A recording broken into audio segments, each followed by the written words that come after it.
Romain Dacosta est notre invité ce dimanche. Bonjour à tous et bon réveil dominical. Bienvenue sur l'invité. Il est le directeur des relations internationales de la ville de Rosny-sous-Bois en France. Il est le président du Haut Conseil des Béninois de l'extérieur, le HCBE, qui est créé en 1997. Avec lui, nous verrons ce que pense la diaspora sur la gouvernance du régime du président Patrice Talon installé depuis avril 2016. Nous recueillerons pour vous, chers amis internautes, ses impressions sur le processus électoral en cours au Bénin. Nous parlerons au cours de cette émission du fonctionnement du HCBE et de la contribution de la diaspora dans le développement du Bénin. Romain Dacosta, bonjour. Bonjour, cher monsieur. Bonjour et bienvenue sur ESAE TV. Merci de m'accueillir. Alors dites-nous, d'entrée de jeu, l'actualité politique oblige. Nous parlerons de vos impressions sur le processus électoral en cours au Bénin. Dites-nous, qu'est-ce que vous pensez du processus électoral en cours au Bénin depuis quelques jours? Vous savez, en tant que président du Haut Conseil des Béninois de l'extérieur, notre association se doit être donc neutre. Nous sommes donc partenaires de tous les gouvernements béninois qui se succèdent, parce que notre rôle, c'est de rassembler les Béninois de l'extérieur, les mettre en lumière et les aider à contribuer au développement du pays. Donc pour cela, partenaire du gouvernement, mais politiquement neutre. Ceci étant, en tant que Dacosta Romain, béninois de l'extérieur, et rompu, je dirais, au système politique, à la fois chez moi au Bénin et également donc en Europe, je peux dire qu'il y a quelque chose qui a changé au Bénin, c'est la manière dont les choses se passent dorénavant.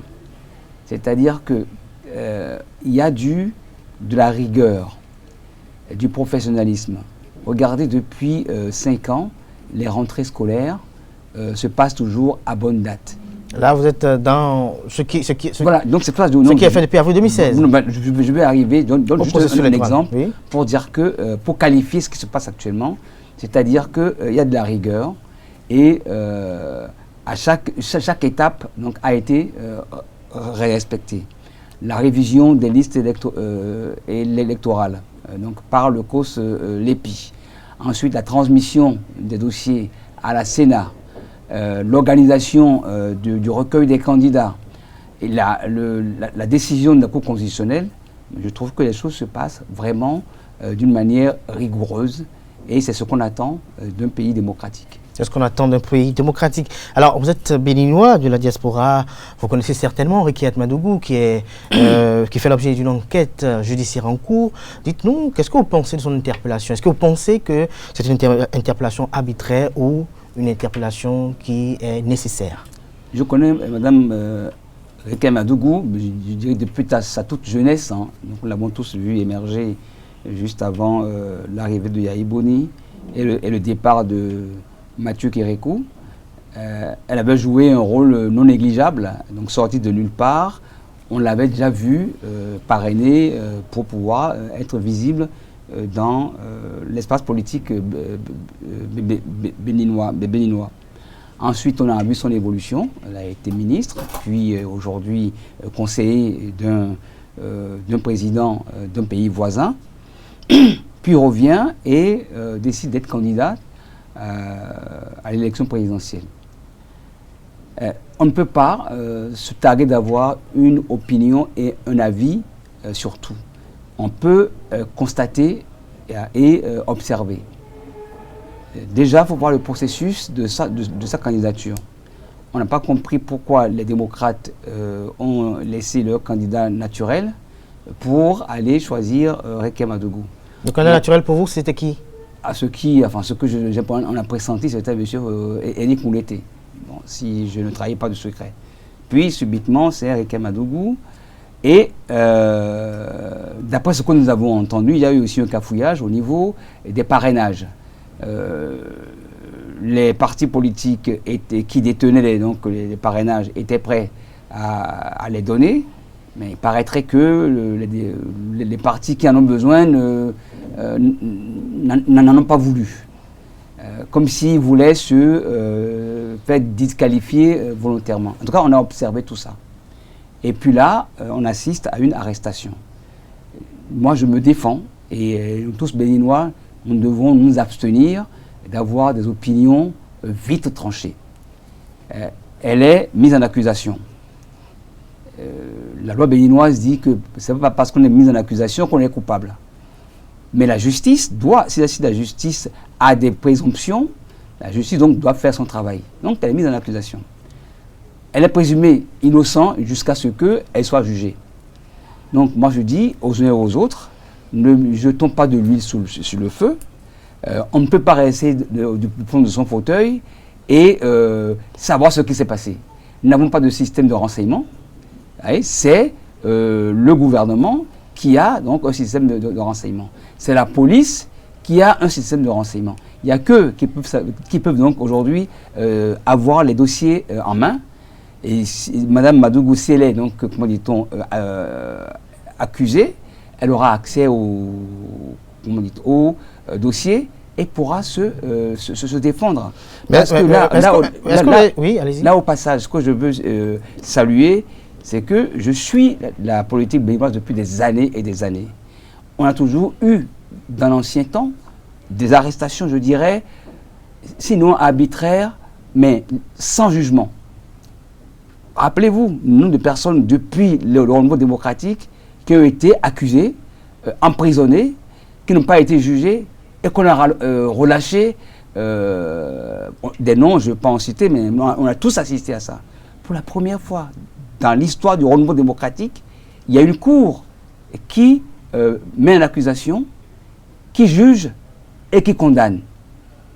Ça, je dis, c'est à saluer. On ne doit pas être dans un pays où tout doit être dans la parole, la dénonciation. Reprenez l'affaire ICC, par exemple. Un jour, on a dit, voilà, il y a un détournement. On a spolié des pauvres épargnants. Et on a assisté à un jeu de ping-pong entre les coupables et le ministre et les plus hauts dirigeants de notre pays. Des véhicules ont été saisis puis revendus en catimini. Personne n'a été indemnisé, personne n'a été jugé jusqu'à aujourd'hui. Des gens sont décédés et on ne connaît pas le fond de l'histoire. Je dis pour une fois. Mais est-ce que vous avez suivi la conférence, le point de presse, j'allais dire, du procureur spécial après la Cour de répression des infractions économiques et du terrorisme? Oui, tout à fait. J'ai suivi donc sa conférence de presse. Il a mis donc Mme Rekia Madougou en accusation. Mais maintenant, je vous dis, c'est le jugement. Le procureur dit détenir des preuves et donc ils ont la présomption donc de culpabilité. Donc, il fait son exposé. C'est sur cet exposé que Mme Rekia Madougou a été donc arrêtée. Maintenant, elle va se défendre. Elle va se défendre, voilà, selon vous. Alors, lorsqu'on revient au processus électoral en cours au Bénin, vous qui dites que vous avez vu comme les régimes successifs, beaucoup de régimes se succéder à la tête du Bénin, est-ce que vous pensez que ce processus électoral que nous avons actuellement au Bénin est un processus exemplaire, admirable? Je vais vous dire ceci. Combien de fois nous avons eu des trentaines de candidatures pour un petit pays comme le Bénin? Combien de fois? Mais est-ce que ces candidatures dérangeaient en quelque sorte? En quoi ça dérangeait ces candidatures selon vous? Ces candidatures, je dis, faussaient un peu. Ça empêchait la population de se concentrer? Non seulement ça, mais en fait c'était le gagne-pain de certaines personnes, parce que c'est avec ça qu'on fait après la pression sur celui qui va aller donc au second tour. Et c'est là où les compromissions, les achats de conscience vont bon train. C'est là où même pendant la campagne électorale, les populations qui ont été abandonnées pendant des années, subitement, tout le monde se rapproche d'eux et on achetait les consciences. En mettant un peu d'ordre aujourd'hui, est-ce que le Bénin a besoin d'avoir 30 candidatures, 20 candidatures? Ouais. Donc il faut à un moment donné que, peut-être que demain on aura encore 20 candidatures, mais ce sera alors des candidatures vraiment sérieuses. Ce sera des candidatures issues parce que, moi on met ce système donc de parrainage en place. C'est pour répondre à ce qu'on appelait la transhumance politique. Les partis, aujourd'hui on est à la majorité, puis dans l'opposition, et avec un peu d'argent, on est encore dans la majorité. En mettant ce système en place, je dis, on met de l'ordre dans le système partisan au Bénin. On met de l'ordre dans le système partisan au Bénin, mais Lorsque vous y voyez de près la façon dont les événements se sont déroulés, les choses se sont déroulées, est-ce que vous pensez qu'on peut en être fier aujourd'hui au Bénin? Est-ce que les réformes politiques qui ont été opérées, selon vous, est-ce que ces réformes ont été judicieuses? Est-ce qu'on doit apporter une plus-value, je dirais, au système partisan béninois? Alors, oui, fierté, je me garde, je ne vais pas parler pour le peuple béninois. Moi, ce que je constate, donc, de ma position où je suis, on s'est tous plaints pendant des années du système de transhumance politique. D'accord? Des achats de conscience. On a cherché vainement quelles lois on pouvait mettre en place pour arrêter la transhumance politique. Rappelez-vous, il y a à peu près 6 ans, les élections législatives. Comment nous étions tous les Béninois étaient sur du charbon ardent, on était tous sur les dents. Personne ne voulait que Yayi Boni remporte le perchoir de l'Assemblée nationale. Vous vous rappelez? Et on sait comment, enfin ce qu'on a entendu, les achats de conscience, les circulations d'argent, jusqu'à ce que M. Adrien Mbedi a été, comment dit-on, élu président du perchoir, à la satisfaction, je dirais, d'une majorité de Béninois. C'était à une voix près, hein, à une voix près. Mais qu'est-ce qu'on a constaté? M. Mbedi n'était plus dans le même camp qu'il avait soutenu pour être élu président. Lorsqu'il s'agit d'aller aux élections présidentielles, il s'est retrouvé dans un autre camp. Et quand les élections présidentielles se sont terminées, il est revenu avec le camp du gagnant. Et lorsque le gagnant demande maintenant de rassembler les partis et d'être dans un seul parti, parce que pourquoi il a dit ça? L'habitude, c'est que chacun se dit autonome. On l'a fait avec Soglo, on l'a fait avec Ereko, on l'a fait avec Yayi. Personne ne veut se fondre dans le parti du président de la République. Chacun se dit, moi j'ai mon fief, moi j'ai mes militants, je veux aller aux élections sous la bannière du président de la République, de la majorité présidentielle, mais je suis indépendant. Donc, ils se font donc élire sous la couverture, sous le manteau de la majorité présidentielle, et dès qu'ils sont élus, ben, ils changent de physionomie, et il faut encore négocier, on ramasse des procurations. Il fallait réformer tout cela. Il fallait réformer tout cela. Mais est-ce que les réformes qui ont été opérées ont arrêté la saignée? Bon, écoutez, aujourd'hui, notre pays avance parce qu'il n'y a plus ce système de blocage à l'Assemblée nationale. Parce qu'il y avait des blocages. Donc l'opposition, moi je l'invite, comme ça commence donc à se faire, les élections qu'on a faites en 2019, où l'opposition n'est pas allée aux élections, je suis sûr qu'en 2023, l'opposition ira aux élections. Tout ne peut pas être parfait du premier coup. Moi, je préfère quand même voir la bouteille à moitié pleine qu'à moitié vide. Je préfère voir la bouteille à moitié pleine qu'à moitié vide. Si aujourd'hui, on observe comment le Bénin évolue, c'est parce que, peut-être que ça déplaît à certains, peut-être que ce n'est pas très adroit de le faire, mais quand même, on remarque l'évolution de notre pays. Et ce n'est pas salué seulement par les Béninois de l'intérieur, c'est salué par des organismes internationaux qui ne sont pas complaisants du tout. Qui ne sont pas complaisants du tout. Alors, ces réformes, à vous entendre, ont été salvatrices, elles ont apporté quand même un plus-value au système politique. Mais aujourd'hui, les 3 duos que nous avons aujourd'hui, est-ce que cela, selon vous, constitue le fruit véritable des réformes qui ont été opérées? Est-ce que lorsque vous voyez un peu les candidats, les duos, les candidats qui composent les 3 différents duos, est-ce que vous voyez véritablement une fierté là? Pas de fierté. Moi, je ne suis pas là à avoir des émotions. Oui. D'ailleurs, on me le reproche, nous, Noirs, nous sommes trop dans l'émotion. Pour diriger un pays, il n'y a pas d'émotion. Il y a la responsabilité, et celui qui dirige un pays doit être responsable. Voilà. Donc, je n'ai pas à être fier ou pas fier. Je constate que on a ouvert le système de candidature à tous ceux qui ont, à tous les partis qui ont rempli, comment dit-on, les conditions. Il y avait donc une condition sine qua non, c'était celle des parrainages.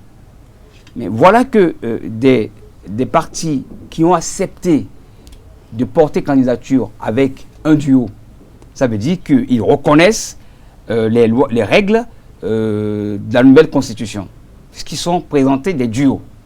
En même temps, il ne veut pas avoir de parrainage. Moi, je me pose la question, est-ce qu'on a voulu exprès faire qu'il n'y ait que, donc que 2 candidats contre le président sortant? Bon. Mais moi, je n'ai pas à être fier. Lorsqu'on parle des parrainages, que pensez-vous des parrainages, du parrainage même, sa conception au Bénin? Donc, sa conception, le parrainage, ce n'est pas la conception du Bénin. Le parrainage, je pense, a été justement, comme dans plusieurs pays, notamment la France, a été mis en place pour éviter justement qu'il y ait pléthore de candidatures. Voilà. Et en France, il y a des maires qui donnent des parrainages à des candidats de l'opposition. Marine Le Pen, par exemple, en France, n'a pas le nombre d'élus suffisant pour avoir la quantité de parrainage que lui impose sa candidature aux élections présidentielles.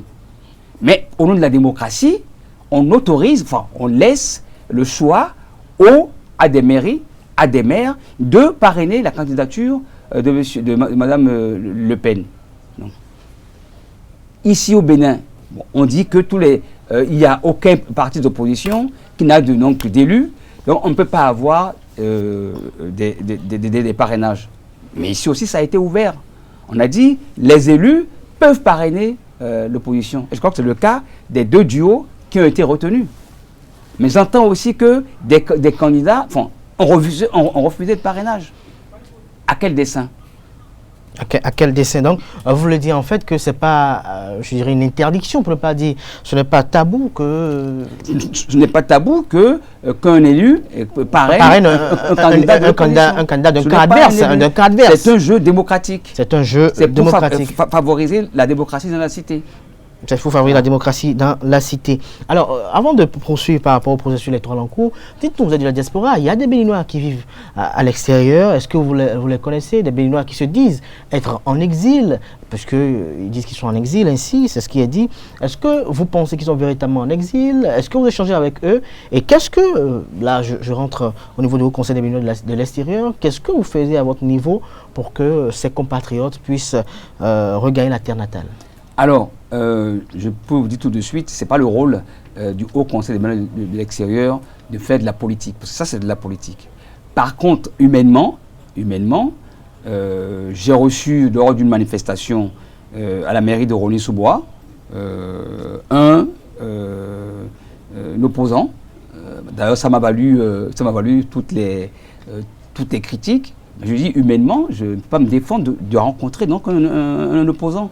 Donc j'ai reçu à la mairie de Rosny-sous-Bois donc un opposant. Ma photo a été prise puis a circulé sur tous les réseaux sociaux. D'Acosta est dans l'opposition, etc.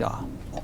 Ensuite, je fais un plateau radio avec un autre opposant, un ancien ministre, où je parle comme je parle ici, parce que ce ministre a dit que le Bénin est aujourd'hui en dictature, pire que sous l'ère de Kérékou. Donc je lui ai rappelé sous quelle ère nous étions et où nous sommes aujourd'hui. J'ai rappelé le fait que, en fait, notre démocratie au Bénin, depuis 1990, Yahya Boni l'a qualifiée de démocratie Nescafé. Moi, je l'ai qualifiée de démocratie Canada Dry. Ça avait la couleur, comme on dit, la couleur de la démocratie, mais ça n'était pas de la démocratie. Vous n'allez pas voir en France ou aux États-Unis. Vous avez vu comment les républicains ont soutenu Trump jusqu'au bout? C'est ça une démocratie. Même s'il y a eu des balbutiements, même s'il y a des mouvements, c'est ça une démocratie. Quand on est quelque part, on le reste chevillé au corps. Nous n'avions pas ça chez nous au Bénin. Et on est en train donc de ramener de l'ordre dedans. Quand je dis ça sur le plateau de Africa numéro 1, le lendemain, ma photo a été mise sur les réseaux sociaux. J'ai été qualifié de complice de Patrice Talon et que j'avais du sang sur la main. Que j'étais un escroc international qui prenait l'argent de la mairie de Rosny-sous-Bois pour aider les Béninois du Sud contre les Béninois du Nord. C'est de ça que j'ai été qualifié. Donc tantôt, je suis qualifié d'opposant, tantôt, je suis qualifié de complice du pouvoir. Donc vous êtes au milieu quand vous êtes... Ça me qualifie mon statut de libre penseur et de dire depuis 30 ans, ceux qui me suivent ont vu que je n'ai jamais été complaisant avec qui que ce soit. J'ai été proche du président Soglo pendant des années. Ça m'a valu des inimitiés, Mais je n'ai jamais changé. Mais dans le cas de président Soglo, on ne m'aimait pas non plus. Parce que j'avais mon franc-parler. Ce n'est pas parce que je suis dans un camp que je ne dirai pas la vérité. Ma vérité, c'est le Bénin. Et ça, si je le rencontre, je dois le dire. Vous devez le dire. Alors, par rapport à ces compatriotes, est-ce que vous pensez qu'ils ont véritablement des problèmes avec la justice ou il y a une véritable chasse aux sorcières? Je ne peux pas juger. Vous savez, c'est le défaut de nous, Béninois, c'est qu'on a réponse à tout. C'est qu'on a réponse à tout. Je suis donc le président du Haut Conseil des Bénin de l'extérieur. Nous sommes en pleine réorganisation, pays par pays. Le Burkina vient de faire son AG. Il s'était plus de 700 à faire leur AG. L'Allemagne a fait son AG. On est en train de réorganiser le Canada, les États-Unis, etc. La nuit de jeudi à vendredi, suite à l'arrestation de Réka Madougou, le groupe du Conseil des Béninois des États-Unis, le groupe WhatsApp, s'était enflammé. Et les pour, les contre, ceux qui insultaient le gouvernement, ceux qui défendaient le gouvernement, j'ai mis le haut là, immédiatement. Notre mission au HCBE, c'est rassembler, propulser, contribuer. La politique divise, y compris la famille. Donc, si moi je suis président du HCBE et que je veux que la diaspora vienne ici réclamer ses droits, discuter avec les politiques en place, mais je ne vais pas permettre que ceux que je dirige passent leur temps. En plus, c'est stérile, vous êtes à 5 000 km ou à 10 000 km du pays, vous ne connaissez aucun détail de ce qui se passe, et vous regardez une déclaration et vous vous enflammez. Je défends au groupe que je dirige de parler politique, en tout cas au sein du HCBE. Chacun a son opinion, chacun a son avis, mais au sein du HCBE, on ne parle pas politique. Au sein du HCBE, on ne parle pas politique. Mais lorsque je reprends le citoyen Romain Dacosta, qui a été proche de l'ancien président Nicéphore Dieudonné Soglo, dites-nous, que pensez-vous de la posture politique de l'ancien président Nicéphore Dieudonné Soglo? Il y a exactement 8 jours, il a eu à tenir des déclarations assez dures à l'égard de la personne de Patrice Talon. Le président Soglo, vous savez, il fut un temps où on me qualifiait du troisième fils des Soglo. Parce que, sincèrement, j'ai été très proche de la famille Soglo. Depuis quelques, peut-être 2 ans et demi, 3 ans, j'ai pris un peu donc de distance parce que, justement, je ne cautionne pas, je dirais, les prises de parole et les interventions à outrance. Regardez le président Mathieu Kérékou. J'ai été un opposant féroce et farouche contre le président Kérékou. Je vais même être arrêté, et ça le président Soglo peut s'en rappeler, en 2001, pendant la campagne électorale, j'ai même failli être arrêté parce que je disais des choses qui dérangeaient le pouvoir en place. Vous voyez? Donc j'étais un opposant farouche du président Mathieu Kérékou. Mais je lui dois la reconnaissance de dire que c'est un homme de paix. Le président Mathieu Kérékou est un homme de paix. Et on l'a vu en 90 en premier où il s'est retiré tranquillement et reste silencieux pendant 5 ans avant de revenir au pouvoir. Il reste au pouvoir 10 ans. Il y a eu des velléités de changement de la Constitution. Quand ça a chauffé, il s'est sagement retiré pour que M. Yahi Bouni puisse devenir président de la République. Et pendant les 10 ans de Yahi Bouni, on n'a pas entendu le président Mathieu Kérékou sortir et s'exprimer. Ça ne veut pas dire que tout ce que faisait Yahi Bouni était excellent et bon pour le pays, mais il s'en est gardé. Donc je pense que le rôle du président Soglo doit être désormais de prendre du recul. Et il peut avoir des choses à reprocher à Patrice Talon, c'est son fils, mais il faut qu'ils essayent de se voir en privé, ou trouver des facilitateurs, voilà, pour régler ce problème. Mais le spectacle qu'on nous donne, ça n'honore personne, ça n'honore pas le Bénin. Ça n'honore pas le Bénin. Alors, vous étiez en train de parler du HCBE tout à l'heure, dites-nous comment ça fonctionne le HCBE? Alors, le HCBE, comment ça fonctionne? Le HCBE donc, a été créé en 1997. c'était une recommandation de la conférence nationale. Et parce qu'il fallait trouver un creuset d'expression des Béninois de l'extérieur. Le premier régime qui a été mis en place après le renouveau démocratique n'a pas pu installer le HCBE. Est arrivé le président Mathieu Kérékou qui s'en est fait un devoir et qui a confié au ministre Ocho de faire la tournée des Béninois de l'extérieur et de les mobiliser pour qu'ils viennent au Bénin lors d'un congrès asseoir cet organe qui aurait pour mission donc justement de gérer la vie des Béninois de l'extérieur. C'est comme ça qu'en décembre 1997, des Béninois du monde entier se sont retrouvés à Cotonou et ont élu le premier président, le premier président du HCBE, M. Michel d'Almeida. 3 ans après, alors quand on a assis le HCBE, il y avait eu le débat, est-ce qu'on est une institution, est-ce qu'on est une association? Bon, le Béninois veut toujours une chose et son contraire. On voulait être reconnu comme institution, mais en même temps on voulait être indépendant.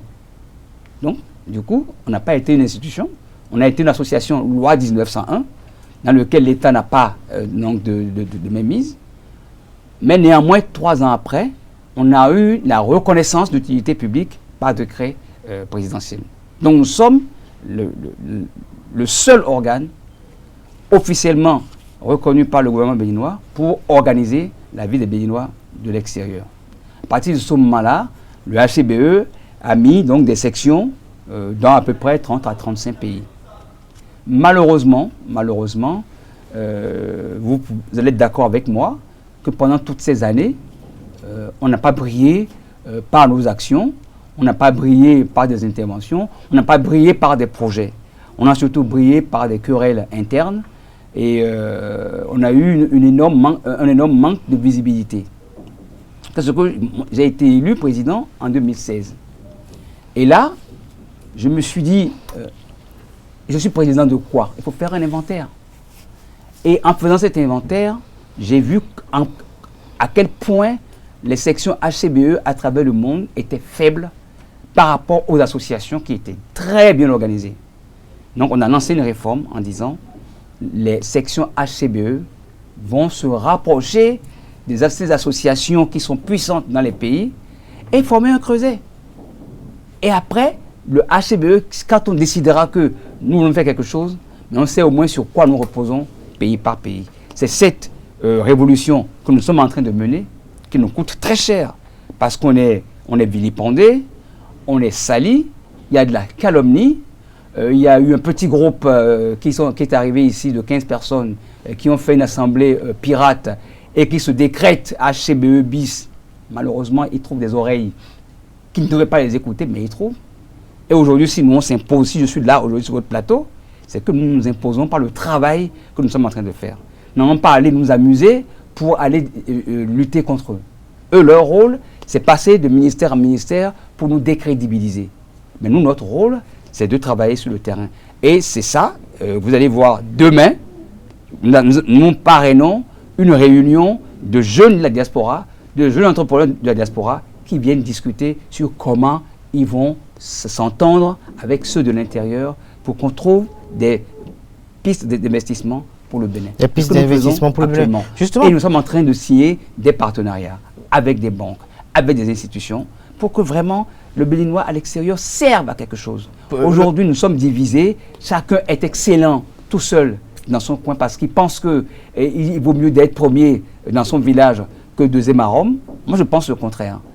Aujourd'hui, on dit soyons tous deuxièmes dans le HCBE. C'est comme ça qu'ensemble, nous allons réussir notre mission. Ensemble, nous allons réussir. Mais quelle serait la contribution, quelle doit être, j'allais dire, la contribution de la diaspora dans le développement du Bénin? Mais écoutez, venir créer des entreprises, c'est déjà une contribution. Là où nous étions hier, c'était un hôtel construit par un Béninois de la diaspora. Un hôtel restaurants et lieux de loisirs, c'est des emplois. Vous voyez, nous avons aussi le côté humanitaire. Dans le cadre de la réponse Covid, nous nous sommes mobilisés. Il y a de l'argent qui a été envoyé, et au ministère de la Santé et au gouvernement. Le comité scientifique du HCBE a contribué pour l'acquisition d'une ambulance pour la Croix-Rouge béninoise, parce qu'ils l'ont exprimé comme besoin pour transporter les malades. Au moment où je vous parle, nous avons 4 ambulances en très très très bon état au Canada que nous voulons faire ramener à Cotonou. Nous sommes sur un projet d'une dizaine de bus que nous allons offrir aux étudiants de l'université. Mais là où nous sommes, comment dit-on, pas efficaces, c'est que avant que nous, HCBE, on réfléchisse comme ça, chacun travaille dans son petit coin. Ce n'est pas visible et c'est inefficace. Donc c'est aujourd'hui qu'on est en train de mettre en place dans cette synergie pour dire que chaque Béninois qui a une action, venez au sein du HCBE pour qu'on vous accompagne pour le faire. Nous avons comme projet la création de la banque des Béninois de l'extérieur. Nous travaillons avec un compatriote de l'OIF pour organiser le transfert des fonds. Parce qu'aujourd'hui, on donne des chiffres astronomiques de transferts que nous envoyons au Bénin. Les organismes internationaux le disent, la diaspora, ce que nous envoyons dans nos pays respectifs dépasse l'aide. Mais ça ne sert pas à produire. Alors que si on trouve un canal officiel pour envoyer cette aide, non seulement on aidera nos parents, mais on mettra en place des investissements qui vont se perpétuer. C'est ce travail-là que nous sommes en train de faire. Et on fait aussi le travail pour dire que demain aussi, nous allons avoir notre place, parce que la Constitution l'exige, que les Béninois de l'extérieur aient des députés à l'Assemblée nationale. Et des députés à l'Assemblée nationale. Jusqu'ici, on n'a pas travaillé là-dessus, mais aujourd'hui, on est en train de mener un recensement pour pouvoir dire demain au gouvernement, eh bien, nous sommes le 13e département du Bénin, avec tant d'habitants, répartis de telle manière par continent, et maintenant, nous vous demandons de prendre une loi électorale, parce que plus besoin de passer par la Constitution, parce que c'est déjà inscrit dans la Constitution que les Béninois de l'extérieur ont droit à cette représentativité. Donc ce qu'il nous faut maintenant, c'est qu'il y ait une loi électorale qui constate que la diaspora est le 13e département du Bénin, et le traiter donc en tant que tel. Le traiter en tant que tel. Alors nous sommes presque à la fin de cette émission. Vous allez nous dire, en tant que citoyen, institut personnel, ce que vous pensez de la gouvernance de Patrice Talon. Alors, oui, bien sûr, en tant que citoyen, moi je vais vous dire, j'ai rencontré le Patrice Talon qui n'était même pas candidat aux élections présidentielles. Je l'ai rencontré en tête à tête et il m'a dit ceci. Il m'a dit, je vais me présenter. Et je vais gagner. Et je vais mettre de l'ordre. Il me l'a dit. De vous à moi, j'étais resté perplexe. Mais comment il va faire? Comment il peut faire? Comment il peut gagner? Et comment il peut changer notre pays? Le Béninois est têtu. Et puis, à ma grande surprise, oui, Talon a été élu président de la République du Bénin. Et ce qu'il a dit, il est en train de le faire.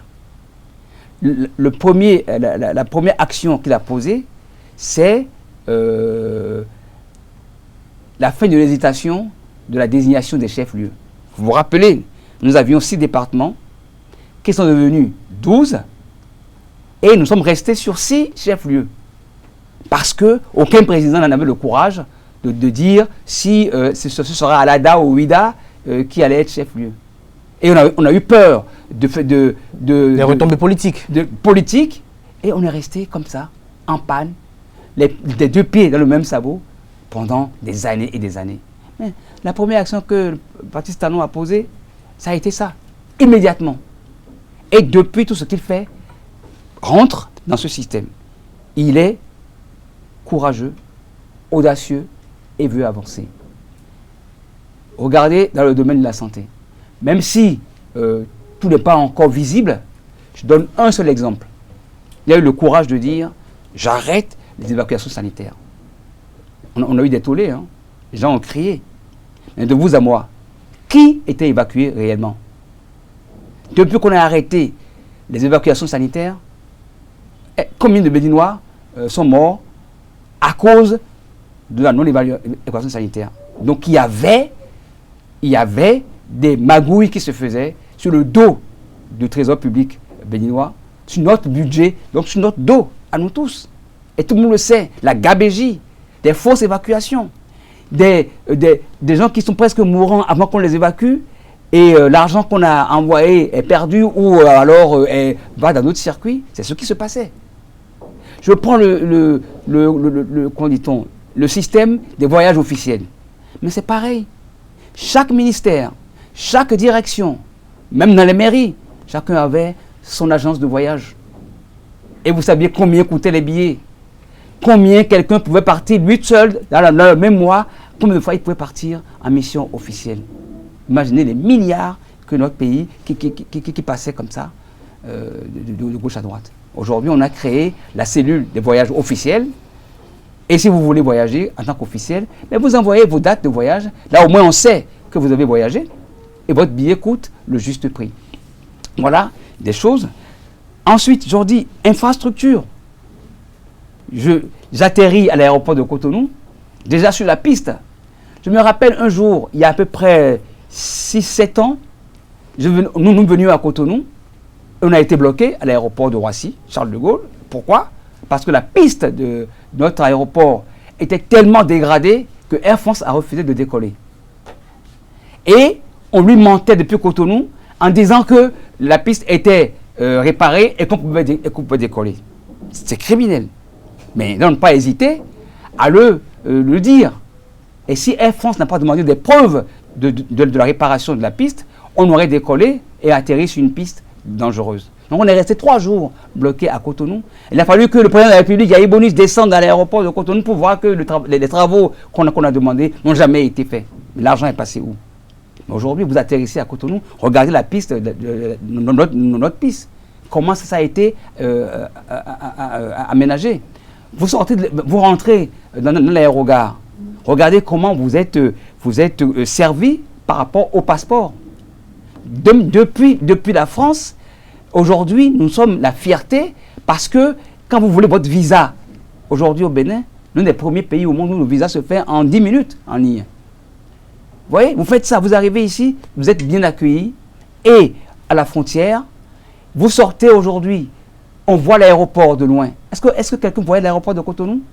Même quand il s'approchait, c'était dans le noir. Aujourd'hui, c'est tout éclairé, c'est tout dégagé. On ne peut pas être fier de ça? Moi, je suis fier de ça. L'énergie électrique, on sait combien de turbines ont été achetées ici, ou commandées ici. Rappelez-vous. Et l'énergie électrique, c'est depuis le temps de Mathieu Kérékou. En 98, nos usines sont tombées en faillite parce qu'on n'avait pas de l'énergie pour les faire tourner. La Sobetex a eu ses machines arrêtées alors qu'il y avait du tissu qui était en train d'être imprimé en 98. Est-ce qu'on entend ça encore aujourd'hui? Non. Ce que je dis, je vais globalement qualifier ça. Je dis, il a la suite dans les idées et il est audacieux. Voilà. Ça peut déplaire, mais aujourd'hui, laissons peut-être lui le temps, laissons le temps au peuple de décider. Nous sommes en démocratie, c'est le peuple qui doit décider et pas une frange de la population. Parce que ce que je critique, que je dénonce, c'est que généralement, en Afrique en général, les oppositions, quand ils veulent arriver au pouvoir, c'est pour justement se servir. Je prends le cas de plusieurs pays où l'opposition a été très virulente, ils sont arrivés au pouvoir, ils se sont servis, ils n'ont pas servi le peuple. Donc aujourd'hui, laissons le peuple, en son âme et conscience, dire que ce que nous avons fait est mauvais ou bien, et laissons-le juger. Et pour ça, justement, j'invite le peuple à sortir. Il faut qu'il sorte. Si c'est pour voter contre Patrice Talon, eh bien, il faut qu'il sorte et qu'il vote contre Patrice Talon. Voilà. Parce qu'au moins, il y a 2 candidats qui sont face à lui. Le peuple n'a qu'à sortir et sanctionner Patrice Talon. Mais est-ce que ce scrutin vous donne des prémices d'un scrutin pacifique, avec les déclarations ça et là qu'on entend, avec les menaces que font certains acteurs de l'opposition? Bon, je pense que nous sommes au Bénin et je veux bien espérer que nous resterons toujours le Bénin et pas le Venin. Nous allons rester Bénin, un pays Bénin. Parce qu'on parle beaucoup, nous avons la langue dure, mais on finit toujours par se calmer. Et j'espère que c'est ce qui est en train de se passer actuellement, que les velléités vont s'estomper. Et j'apprécie à juste titre tous ceux qui sont en train de se lever et de discuter et de prêcher pour la paix. Je les admire, je les félicite. Et j'en accompagne même. Il y a 2 semaines, j'ai parrainé une manifestation donc d'appel à la paix. Et on a contribué, et je suis le parrain d'une ambassadrice qui ira véhiculer la paix auprès donc, de la population. Et ils ont donc une messe demain à 10h à Sémépoji pour prier pour la paix. Je parraine également un boxeur béninois qui vit en France, Rambo, qui, en partenariat avec l'association Aigle Royal Boxing, actuellement organise des tournois de boxe avec les jeunes pour leur expliquer que c'est mieux qu'ils se défoulent sur les rings que d'aller se balader dans la rue pour la violence. Merci à vous, Romain Dacosta. Nous sommes à la fin de cette émission. Vous avez regardé droit dans la caméra et dit un mot à l'endroit des Béninois de la diaspora qui vous suivent en ce moment, qui ont pris un peu de leur temps ce dimanche pour vous suivre. Alors, mes chers compatriotes, chères sœurs, chers frères, chers aînés, je ne peux que moi toujours vous dire ce qui me tient à cœur. Qui est quoi? Nous sommes partis du Bénin pour apporter à l'extérieur le meilleur de nous-mêmes. Jusqu'à aujourd'hui, tous les Béninois que nous connaissons, dans leur grande majorité, font la fierté, vous faites la fierté du Bénin à l'extérieur. Aujourd'hui, je vous demande de vous lever, de continuer à nous rassembler, à nous mettre en lumière et venir réellement aider notre pays à se développer. C'est ce que je vous demande. Nous rassembler, nous mettre en lumière et venir contribuer pour le développement du Bénin. Je vous remercie. Merci également à vous, Romain Dacosta. Chers amis internautes, on retiendra de cet entretien que notre invité, président du Haut Conseil des Béninois de l'extérieur, a déclaré que le HCBE est neutre. C'est une association partenaire de tous les gouvernements qui vont se succéder au Bénin. C'est une association qui est politiquement neutre. Pour lui, le Bénin a changé dans les façons de faire. Le processus électoral qui est en cours au Bénin se suit son cours avec rigueur. Il a parlé au cours de ses interventions du fait qu'il n'a pas véritablement compris le fait que Eric Oundété, candidat naturel de la démocrate, n'a pu se présenter et que l'avènement de Ricard Madougou a entraîné ce que vous et moi, nous savons. Nous devons nous abstenir d'avoir des opinions vite tranchées en ce qui concerne l'arrestation de Ricard Madougou. C'est l'invite qu'a lancé notre invité ce dimanche. Ne jetons pas de l'huile sur le feu, a-t-il insisté à l'entame de cette émission. Il a rappelé les tristes événements de ces services et a dit qu'il est heureux aujourd'hui que les choses se passent dans une telle orthodoxie irréprochable. Il a déploré la multitude de candidats qu'on observait à l'élection présidentielle les fois passées, qui était quand même une source de revenus pour certains acteurs politiques, un gagne-pain pour certains, avec des négociations et des compromissions lorsqu'ils arrivaient au second tour, ce qui, lors de la gestion du pouvoir, amenait des pommes de discorde. Il a évoqué la corruption et l'achat de conscience en politique, le marchandage et la transhumance politique. Il a illustré avec le cas de l'élection au perchoir de Maître Adrien Mbedji en 2015. Pour lui, il pense que le Bénin avance et il pense que le Bénin avance et qu'il n'y a plus de blocage avec ce qui est fait aujourd'hui, puisque autrefois, il y avait à l'Assemblée nationale une minorité de blocage qui bloquait tout sans véritablement prendre en compte les les véritables propositions qui étaient faites.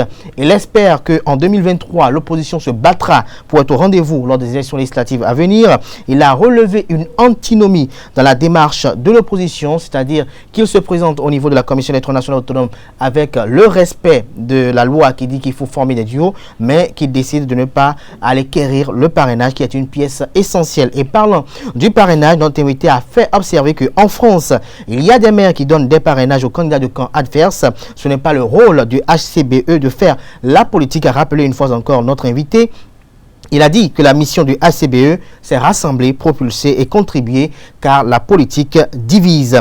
Les opposants farouches de Mathieu Kérékou étaient-ils Romain Dacosta? Il a déclaré que Mathieu Kérékou, l'ancien président du Bénin, est un homme sage et épris de paix. Et il recommande également au président Nicéphore Dieudonné Soglo d'emprunter cette voie, de prendre du recul et d'aller voir son fils Patrice Talon en privé et d'éviter le spectacle désolant auquel nous assistons depuis quelques jours. Le seul organe officiellement reconnu par le gouvernement pour organiser la vie des Béninois de la diaspora est le HCBE, dont le président est Romain Dacosta. Il a évoqué les réformes des sections du HCBE, Béninois de la diaspora. Il souhaite que les Béninois de la diaspora constituent le 13e département de la République du Bénin afin que parmi ces Béninois, on puisse élire quelques représentants au sein du Parlement béninois. Et à la fin de cette émission, il a révélé quelques acquis de la gouvernance du président Patrice Talon, quelques avancées dont on jouit le Bénin de avril 2016 à ce jour, et il invite les Béninois à sortir le 11 avril prochain pour exprimer leur vote, car pour lui, voter contre Patrice Talon également, c'est exprimer son mécontentement, c'est exprimer son désaccord avec la gouvernance actuelle, et c'est également ainsi la manifestation de la démocratie. J'espère que j'ai été plus ou moins fidèle à vos propos. Vous avez été parfait. Merci à vous, Romain Dacosta. Je rappelle à nos amis internautes que vous êtes le président du Haut Conseil des Béninois de l'extérieur, le HCB. Vous êtes également le directeur des relations internationales de la ville de Rosny-sous-Bois en France. C'était l'invité de ce dimanche. Merci à toutes et à tous. On se retrouve demain matin pour Free Matin. Portez-vous bien et passez une bonne suite de programmes sur EZA TV. Merci à toutes et à tous.